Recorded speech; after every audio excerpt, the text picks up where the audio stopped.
다시 벗어날 수가 있단 말입니다. 그리고 이 가난한 자가 없게 해주시겠다라는 이런 의도로 이렇게 했다라는 것은 더 한 발 나아가면, 한 발 더 나아가면 어떤 이유 때문에 그러겠습니까? 자, 지금 가나안 땅은 어떤 땅이에요? 약속의 땅이에요. 약속의 땅. 가나안 땅은 약속의 땅이에요. 자, 출애굽 사건은 종살이로부터 해방된 사건이에요. 곧 구원 사건이에요. 근데 그 구원 사건을 실질로 누릴 수 있는 현장이 어디입니까? 가나안 땅이에요. 그럼 어떤 방식으로 누릴 수 있습니까? 나는 구원받았다, 나는 해방됐다, 자유인이 됐다 라는 이 출애굽 사건 속에 담긴 하나님의 구원의 그 의미를 10분 그들이 이해하면서 인식하면서 감사함으로 살 수 있는 그런 실질이 뭐겠어요? 가나안 땅에 자기 소유가 있어서 거기서 자급자족 자활의 삶을 할 수 있을 때, 그때 그들은 비로소 이게 해방된 의미가, 자유하다는 의미가 이런 거구나 라면서 출애굽 사건 속에 담긴 구원의 진정한 의미를 그들은 약속의 땅 가나안 땅에서 자기에게 분배되어진 그 땅에서 그 땅을 일구면서 거기서 얻어진 소득을 가지고 그것으로 생계를 유지하는 이런 상황 속에서 그들은 진정한 출애굽 사건 속에 담긴 구원의 의미를 풍성히 깨닫게 되고 또 구원의 삶을 만끽하게 될 거란 말입니다. 그래서 너희 중에 가난한 자가 없게, 가난의 굴레에서 벗어나는 것이 결국은 뭐예요? 구원의 실질을 누리는 삶, 의미가 담겨 있었다는 것이죠. 그러니까 아무리 출애굽 사건을 통해서 그 애굽에서 해방됐지만, 바로의 치하에서 해방됐지만, 가나안 땅에 들어가서 땅을 분배받았을지라도 이런저런 살다 보면 일이 일어나서 빚을 지고 종살이를 하게 되고 땅을 팔게 되면 애굽에 종살이했지만 형제의 종이 돼가지고 종살이를 하게 되면 그거 구원받은 의미가 있겠어요? 우리가 일제치하에서 해방됐다고 합시다. 해방됐는데 뭐예요? 해방된 사람 중에 소유가 있는 사람도 있겠지만 없는 사람도 많을 거란 말입니다. 그 없는 사람은 당장 뭐예요? 날품팔이를 해야지 생계가 유지되어지는데 그 날품팔이조차도 제대로 할 수 없다 하게 되면 그 사람에게서 해방이라는 의미가 무슨 의미가 있겠어요? 일제치하에 있었건 해방이 됐지만 먹고 살 일이 급급해가지고 남의 종살이를 계속 해야 될 이런 상황이라면 그에게 해방이 무슨 의미가 있겠냐 하는 얘기예요. 실질적으로 바로 이 경제적인 문제가 해결될 때 이스라엘 백성들은 진정한 이 애굽에서의 출애굽 사건을 통한 해방과 자유의 그 감격과 기쁨을 만끽할 수 있을 거란 말입니다. 하나님께서 베푸신 구원의 은혜를 그들은 온몸으로 전인적으로 누릴 수가 있을 거란 말입니다. 자, 그런 의미에서 하나님께서는 이런 제도적인 장치를 통해서 그들의 구원이 계속해서 이어질 것을 염두에 두고 이런 배려를 해주셨다는 것이죠. 여기서 우리는 구원의 영원성과 구원의 영속성이라는, 또 구원의 보편성이라는 이런 의미를 깨닫게 되는 것이죠. 누구에게나 그 하나님의 구원의 은혜가 널리 공유되어져야 된단 말입니다. 그리고 그 구원의 은혜는 계속 지속되어져야 된다는 겁니다. 이런 맥락에서 봤을 때, 자, 다시 느헤미야로 돌아오셔서 이런 맥락에서 봤을 때 지금 이 원망이 점차 고조되어질 수밖에 없는 이런 상황, 근본적으로 뭐예요? 경제적인 문제라고 하죠. 먹고 사는 문제가 현실적인 문제로 부각되어졌을 때 하나님 나라로서의 새 이스라엘 신앙 공동체라는 이런 정체성과 개념이라는 것이 한순간에 무너지게 되었단 말입니다. 모든 것이 공평하고 공의롭게 진행되어져야 되는데 지금 있는 자와 없는 자 사이에 빈부의 격차가 심해짐으로 말미암아서 불균형과 불균등이 이루어짐으로 말미암아서 서로가 반목하게 되고 서로가 불신하게 되고 그래서 일촉즉발의 이런 밀란이 일어날 수도 있는 이런 위기에 봉착하게 됐다는 것이죠. 자, 이런 상황 속에서 6절 이하에서 느헤미야가 여기에 관여를 합니다. 왜냐하면 더더군다나 느헤미야는 뭐예요? 지금 유다도의 총독으로 왔으니까 충분히 또 그런 위치에 있는 사람이기 때문에, 자, 느헤미야의 수습책에 대해서 6절에서 13절까지 내용은 느헤미야의 수습책, 이 상황을 어떻게 수습했는지 그 내용을 한번 우리가 살펴보자는 것이죠.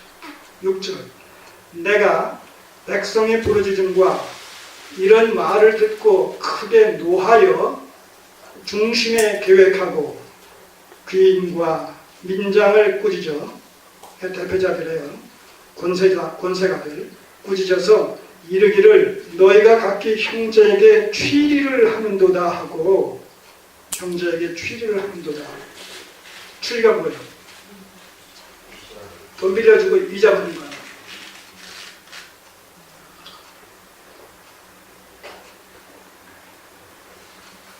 자, 담보를 잡고 돈을 빌려주고 또 돈을 빌려주고 이자를 받고 하는 이 문제와 관련해서 한번 살펴보겠습니다. 자, 신명기 23장, 신명기 23장을 보시면 모세의 규례에 이런 부분까지 다 세밀하게 일상생활 속에서 일어날 수 있는 문제에 대해서 규례와 윤례를 통해서 다 주셨어요.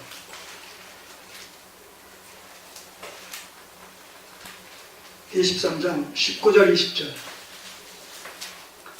19절 20절 네가 형제에게 꾸이거든 이식을 취하지 말지니, 여기서 꾸이거든 말이 이상하지만 돈을 빌려주거든 이식을 취하지 말고 이자를 취하지 말지니, 곧 돈의 이식, 식물의 이식, 무릇 이식을 낼 만한 것의 이식을 취하지 말 것이라. 어쨌든 대가를 받고 무엇을 꾸어주는 이런 일체의 일을 하지 말라는 거예요. 너희 형제에게 꾸이거든 이식을 취하지 말라. 그리하면 네 하나님 여호와께서 네가 들어가서 얻을 땅에서 네 손으로 하는 범사에 복을 내리시리라. 이식 취하지 말라. 경제적인 어려움을 주지 말라는 거예요. 아까 신명기서 우리 15장에서 봤듯이 가난한 자가 없게 하시기 위해서, 그리고 그것을 통해서 경제적인 이런 그 자립을 통해서 구원의 실질을 가나안 땅에서 누리도록 하시기 위한 하나님의 배려가 바로 이러한 그 규례들을 제정케 하셨다는 것이죠. 자, 그러니까 외인들에게는 빌려주고 이자돈을 받지만 형제들끼리는 돈을 빌려줄 망정, 있는 자는 빌려줄 망정 이자 받지 말라. 이자 받지 말라. 물론 나는 돈이 없는데 딱 해서 은행 돈을 빌려서 줬다. 그러면 이자? 이럴 때 이자 어떻게 돼요? 이자 받아야 되는 거예요. 예. 이 공과 사 문제가 분명히 있어요. 내 돈을 줬을 때는 받지 말아야 돼. 그러나 나는 돈이 없지만 내가 카드로 돈을 인출해서 빌려서 나도 빌려서 줬다. 이거는 사적인 것이 아니라 공적인 거 아니에요.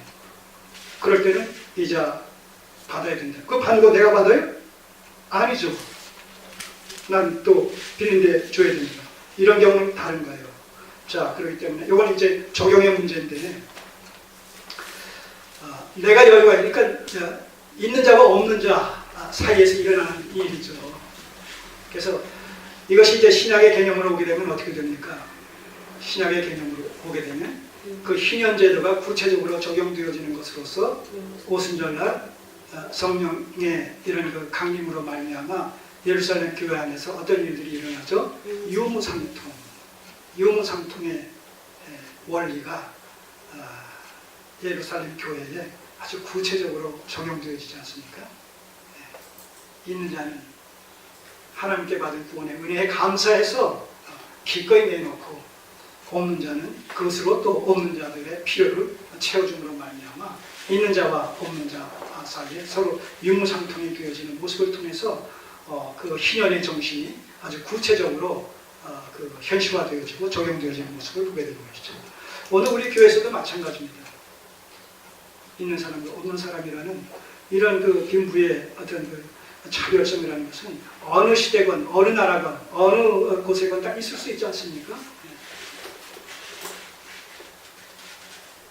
물론 젊은 사람이 게을러서 일하지 않음으로 말미암아 생계가 어렵다.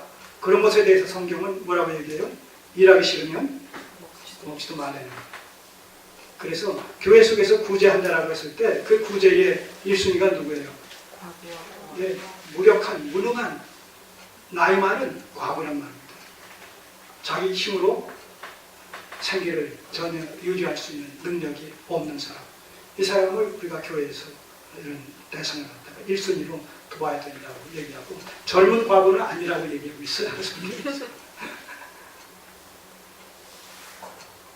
자, 어쨌든 그 정신을 우리가 지금 여기서 살피는 거예요. 정신. 하나님께서 원하시는 이런 교회를 주시는 그 본래적인 의도, 의중, 가난을 몰아내서 경제적으로 있는 자와 없는 자를 균등케 함으로 말미암아 하나님께서 그리스도 안에서 베풀어 주신 구원의 은혜를 우리가 만끽하는 일에 있어서 공유해야 됩니다.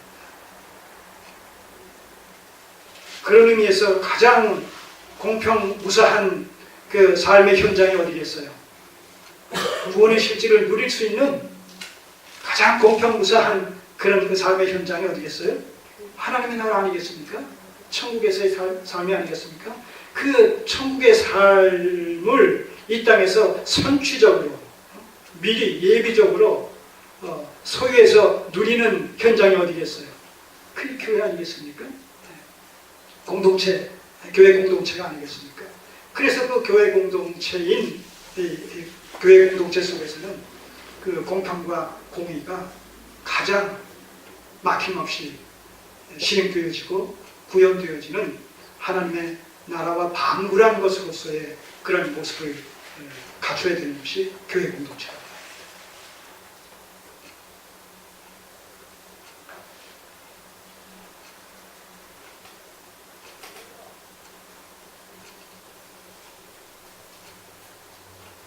자, 그 2장 문제에 대해서 얘기를 나눴어요. 자, 24장, 신명기 24장 10절에서 13절.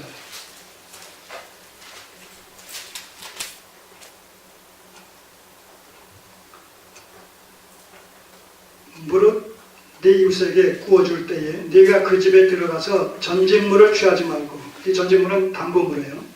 담보물을 취하지 말고 너는 밖에 섰고 네게 꾸는 자가 전진물을 가지고 나와서 네게 줄 것이며, 자, 그가 가난한 자여든 너는 그의 전진물을 가지고 자지 말고 해질 때에 그 전진물을 반드시 그에게 돌릴 것이라. 그리하면 그가 그 옷을 입고 자며 너를 위하여 축복하리니 그 일이 내 하나님 여호와 앞에서 내 의로움이 되리라. 자, 이때 이 가난한 자가 돈을 빌리는데, 돈을 빌릴 때의 전진물에 대해서 지금 언급을 하고 있는 부분이 있는데, 이때 전진물, 담보물이 뭐로 나와요?